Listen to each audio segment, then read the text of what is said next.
अस्सलामु अलैकुम।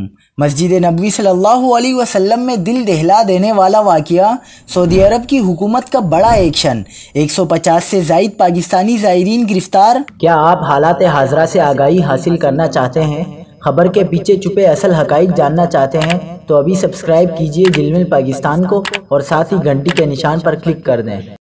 आपको बताते चले कि मस्जिद नबवी सल्लल्लाहु अलैहि वसल्लम में नारेबाजी, साहिबजादा जहांगीर साजिश के मास्टरमाइंड करार। मस्जिद नबवी सल्लल्लाहु अलैहि वसल्लम में हुकूमती वफ्द के पहुंचते पर पीटीआई के सपोर्टर्स ने चोर चोर के नारे लगाने शुरू कर दिए। सोशल मीडिया सारिफीन का दावा है कि साहिबजादा जहांगीर उर्फ चीकू गुज़िश्ता शाम मदीना मुनव्वरा में पेश आने वाले वाक़ये के मास्टरमाइंड थे। वाज़ेह रहे कि साहिबजादा जहांगीर उर्फ चीकू साबिक वज़ीर आज़म और पीटीआई चेयरमैन इमरान खान के दोस्त हैं और दावा किया गया है कि सऊदी पुलिस ने उन्हें भी गिरफ्तार कर लिया है।